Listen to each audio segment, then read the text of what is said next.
বাংলাদেশে এভিয়েশন পেশার ভবিষ্যৎ নিয়ে এশিয়া প্যাসিফিক বিশ্ববিদ্যালয় ও এভিয়ানোমিক্সের যৌথ আয়োজনে অনুষ্ঠিত হল গুরুত্বপূর্ণ এক সেমিনার। আয়োজনে ক্রমবর্ধমান এভিয়েশন খাতের সম্ভাবনা, আধুনিকীকরণ ও এই খাতের তরুণ শিক্ষার্থীদের জন্য কর্মজীবন গঠনের সুযোগ সম্পর্কিত দিক নির্দেশনা তুলে ধরা হয়। আমি ল ডিপার্টমেন্ট থেকে, অ্যান্ড আপনারা দেখতে পাচ্ছেন যে ইউনিভার্সিটি অফ এশিয়া প্যাসিফিক খুবই প্রোগ্রেসিভ একটা ইউনিভার্সিটি।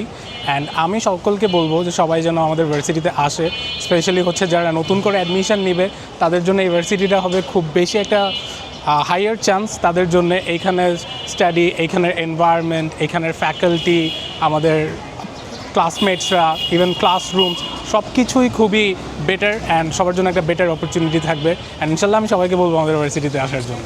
আয়োজনে উপস্থিত ছিলেন বিশ্ববিদ্যালয়ের ট্রাস্টি বোর্ডের সভাপতি কে.এম. মজিবুল হক, অধ্যাপক ডক্টর মোহাম্মদ মহিউদ্দিন আহমেদ ভূঁইয়া, এভিয়ানোমিক্সের প্রতিষ্ঠাতা প্রশান্ত কুমার চক্রবর্তী সহ অন্যান্য অতিথিরা।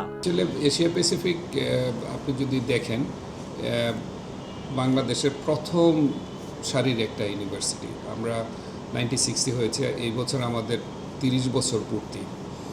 এবং আপনি ফার্মেসি দেখেন, বাংলাদেশে you can say the number 1 আমাদের এই ডিপার্টমেন্টটা। সিভিল ইঞ্জিনিয়ারিং দেখেন, ল দেখেন, বিজনেস, বাকি খলিল সাহেবের মতো লোক আছে আমাদের সাথে, আমাদের ভাইস চ্যান্সেলর যিনারা ছিলেন।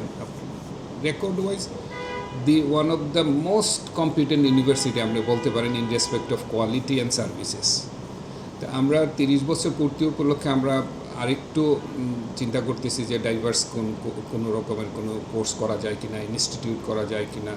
স্পেশালি এআই নিয়ে আমরা কাজ করতে চাচ্ছি, আইটিএস নিয়ে কাজ করতে চাচ্ছি, এবং এটার ইন্টিগ্রেশন এবং একটা ইনস্টিটিউট করা যায় কিনা।